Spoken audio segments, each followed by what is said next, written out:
કેમ છો? મજામાં? તો આજે આપણે ધોરણ 1 શાળા તત્પરતા બુકમાં पाना नंबर 14 ये वाले चित्र को बच्चे को इसमें क्या पढ़ाना है ये मैं आपको बताऊंगा। तो आप सभी ध्यान से देखिएगा मेरा वीडियो और उस हिसाब से बच्चों को सवाल पूछना है आपको और उसको सब कुछ समझाना है कि ये चित्र में हमें बच्चों को क्या समझाना है, क्या बताना है, कैसे सवाल पूछने हैं, वो सब मैं आपको बताने वाला हूँ। तो आप ध्यान से देखिए। पेज नंबर 14 है, 14 नंबरનું પેજ છે અને ક્રમ 7 चित्रને ધ્યાનથી જુઓ। ऊपर એવી સૂચના આપી છે, यानी बच्चे को आपको बोलना है कि आप पहले तो ये ध्यान से चित्र देखने को बोलिए आप उसे कि भाई ध्यान से तुम चित्र देखिए, क्या है चित्र में ये आप देखिए। बच्चे को आप दो, फिर वो चित्र देखे थोड़ी देर बाद, फिर उसे आप सवाल पूछिए कि जैसे कि इसमें बताया गया है, बराबर। आप पहला सवाल ऐसे पूछ सकते हो कि भाई ये चित्र में कौन कौन से वाहन दिखते हैं तुम्हें, बराबर। तो वो बच्चा बोलेगा कि एक ये है, फिर ये है, बराबर। तो देखिए यहाँ साइकिल है, यहाँ बस है। तो आप पूछिए उसे कि भाई दो पहिए वाले ऐसे कौन कौन से वाहन है जो हम देखते हैं। तो बच्चे को इसका जवाब देने दीजिए, बच्चे को सोचने दीजिए कि दो पहिए वाले वाहन कौन से हैं। तो वो बोलेगा कि भाई स्कूटर, बाइक, ऐसे कुछ भी बोले, आप बोलने दीजिए। फिर बोले 3 पहिए वाला वाहन कौन सा है, फिर बोलिए 4 पहिए वाला वाहन कौन सा है, कौन कौन से वाहन में वो बैठा है। ये सब सवाल पूछिए आप अपने बच्चे से, बराबर। ऐसे सवाल पूछिए ताकि वो वाहन के बारे में जान सके, बराबर। फिर 4 से ज़्यादा पहिए वाले वाहन कौन से, तो ट्रक होती है, रेलगाड़ी होती है, बराबर। विमान भी होता है, उसमें भी पहिए लगे होते हैं। तो आ બધું એને બતાવવાનું છે કે ભાઈ 2 પૈડાવાળા, 4 પૈડાવાળા, 3 પૈડાવાળા, 4 કરતાં વધારે પૈડાવાળા વાહનો કયા કયા બાળકે જોયા છે તે બધું એના વિશે એને પૂછો, बराबर। आप ये दोनों को पूछ लो। उसके बाद आप मान लो ये चित्र को देख के आप ये सवाल पूछ सकते हो कि जैसे कि यहाँ एक औरत है, वो पानी भर के घर जा रही है, बराबर। तो आप पानी के बारे में सवाल पूछिए। तो पानी के बारे में सवाल क्या पूछ सकते हैं कि भाई गांव में पीने का पानी पीवा माटे पानी આવી રીતના કૂવામાંથી ભરવું પડે, कुएं से हम पानी भरते हैं। लेकिन हमारे घर में हम पीने का पानी कैसे भरते हैं, आप ये उसे पूछिए, उससे जवाब देने दीजिए इसका, बराबर। तो वो बोलेगा हम नल से भरते हैं। तो नल में पानी कहाँ से आता है, तो ये उसे बताइए। अगर मान लो वो जानता है तो ठीक है, नहीं जानता तो उसे बताइए कि नल में पानी कहाँ से आता है। हमें पानी का वेस्ट नहीं करना चाहिए, यानी पानी को ऐसे ही फेंकना नहीं चाहिए, बराबर। આપણે એને પાણીને બચાવવાનું છે, बराबर।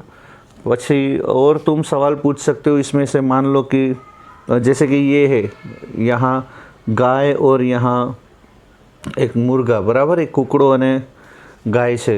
तो तुम पूछ सकते हो कि भाई बच्चे को पूछो कि ये चित्र में कौन कौन से जानवर तुम्हें दिखते हैं। तो बच्चा ये दोनों बताएगा, उसका नाम बोलेगा। फिर आप पूछो कि तुमने कौन कौन से जानवर देखे हैं, हमारे घर के आजू बाजू कौन कौन से जानवर रहते हैं। आप ये सवाल पूछिए, फिर उसे बोलने दीजिए जवाब, वो अपने हिसाब से बोलेगा। उसमें से पूछिए जंगल में कौन कौन से जानवर रहते हैं। जंगल में रहने वाले जानवर जंगली कहलाते हैं। हमारे आजू बाजू, घर के आजू बाजू जो जानवर रहते हैं वो पालतू कहलाते हैं। ये उसे थोड़ा समझाइए, हो सके तो सवाल पूछिए। ये पाठ में यही है सबसे ज़्यादा अहमियत, સૌથી અગત્યની चीज़, अहमियत वाली चीज़ कि बच्चे को इसमें से सवाल पूछना है और सवाल पूछने के बाद बच्चे का जवाब आना चाहिए। बच्चा क्या जानता है वो सबसे ज़्यादा अहमियत है, बराबर। इसमें अगत्य की बात यही है।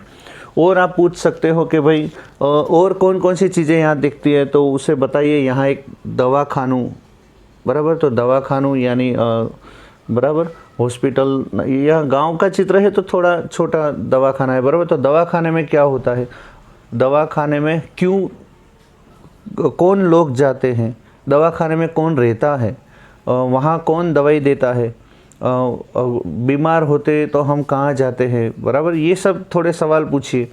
फिर यहाँ एक दुकान है, फिर ये पूछिए कि ये बच्चे कहाँ जा रहे हैं, बराबर। तो वो बोलेगा स्कूल।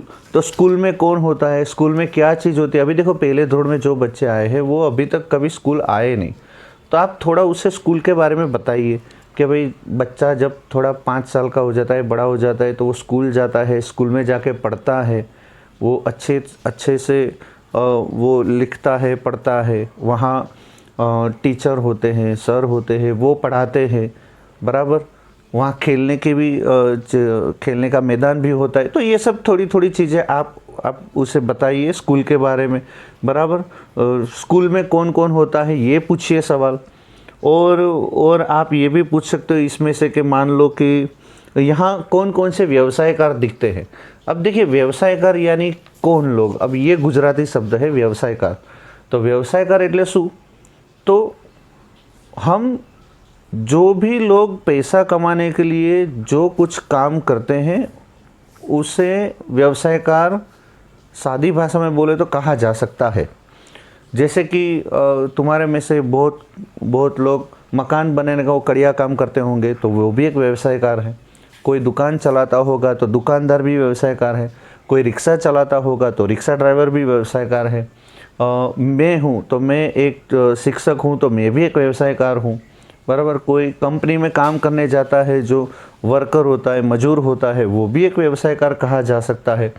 और जो हमारे घर के आजू बाजू कोई फेरिया आता है, कोई कुछ चीज़ें बेचने के लिए आता है, जो लारी चलाता है, तो वो भी एक व्यवसायकार ही कहा जा सकता है। तो ये बच्चे को समझाइए कि व्यवसायकार यानी क्या। तो व्यवसायकार એટલે શું એને સમજાવવાનું છે, બરાબર। તો આપ પૂછिए, એને પૂછો कि આ ચિત્રમાં વ્યવસાયકારો કયા કયા છે, ये चित्र में कौन कौन से व्यवसायकार हैं, बराबर। तो बच्चे को बोलने दीजिए। अगर मान लो वो नहीं बता पा रहा तो आप बताइए कि यहाँ फुग्गे वाला है, वो भी एक व्यवसायकार है, बराबर। ये पण व्यवसायकार છે। અહીંયા टपाल છે, टपाली, ये टपाली साइकिल लेके सबको टपाल देने। अब टपाल क्या है, तो खत, लेटर। બહુ પહેલાં જ્યારે ફોન નહોતા ત્યારે બધા લોકો એકબીજાને કોઈ મેસેજ આપવા માટે, સમાચાર આપવા માટે, कुछ बताने के लिए वो खत लिखते थे, लेटर लिखते थे, पत्र लिखते थे। लेकिन अब हम क्या करते हैं, अगर अभी भी कुछ लोग लेटर लिखते हैं, लेकिन ज़्यादातर अब हम क्या करते हैं ये पूछिए बच्चों को। अगर मान लो किसी को कुछ समाचार देना हो तो हम क्या करते हैं, बराबर, ये पूछिए। तो वो बोलेगा अब हम फ़ोन करते हैं। तो अब हम लेटर कम लिखते हैं, ज़्यादातर फ़ोन करते हैं। लेकिन हमारे घर में ऐसा कौन आता है चीज़ देने के लिए। तो अब कुछ लोग खाना मंगवाते हैं बाहर से। तो जो लोग खाना मंगवाते हैं तो वो बाहर से स्विगी, जोमेटो, ये लोग जो भी आते हैं वो भी एक व्यवसायकार है। तो वो हमारे घर में खाना देने आते हैं। या तो फिर कुरियर, कहीं कुछ लेटर भेजना हो तो कुरियर के थ्रू आता है। कुछ पार्सल भेजना हो, कुछ सामान भेजना हो तो वो भी कुरियर थ्रू आता है। तो वो भी एक प्रकार से इसी तरह का काम है, बराबर। तो टपाली का काम होता है टपाल, खत एक जगह से दूसरी जगह पहुंचाना, एक जगह बीजी जगह लई जवानुं। पण हवे આપણે એક સમાચાર બીજી જગ્યાએ પહોંચાડવા માટે सीधુं फ़ोन करिए छे, आ तमारा बाळकने बताओ, बराबर, ये उसे बताओ। और कौन कौन से व्यवसायकार दिखते हैं, तो यहाँ देखिए एक खेडूत है। तो खेडूत क्या करता है उसके बारे में उसे बताए कि भाई खेडूत खेत में जाता है, वो सब अनाज उगाता है, वो शाकभाजी उगाता है जिससे हम खाना खाते हैं, बराबर। तो ये सब इसके बारे खेडूत के बारे में, किसान, बराबर, उसके बारे में सब बताइए। यहाँ एक सब्जी वाली बैठी है, बराबर, सब्जी वाला बैठा है, तो सब्जी वाला सब्जी बेच रहा है। दुकान वाला है, दुकान वाला सब दुकान में चीज़ें बेचता है। तो ये सब व्यवसायकार है इसमें। या स्कूल में जो टीचर होता है, जो सर होते हैं, वो भी व्यवसायकार है। दवाखाने में जो डॉक्टर है, नर्स है, वो भी व्यवसायकार है। बस चलाने वाला बस ड्राइवर भी व्यवसायकार है। उसमें टिकट देने वाला कंडक्टर भी व्यवसायकार है। तो ये सब आप बताइए। और इसी तरह ये चित्र को ख़त्म करना है। आप जितने हो सके उतने सवाल आप अपने बच्चे को पूछिए। आप जितने सवाल पूछोगे उतना ही बच्चा सब कुछ जान पाएगा। और जब भी आप ऐसे सवाल पूछते हो तो उसका एक छोटा सा वीडियो लीजिए और वो वीडियो मुझे भेजिए, ताकि बच्चा इसमें से बहुत कुछ जान सके। ठीक है, अब आगे हम इसमें क्या करना है वो मैं कल बताऊंगा।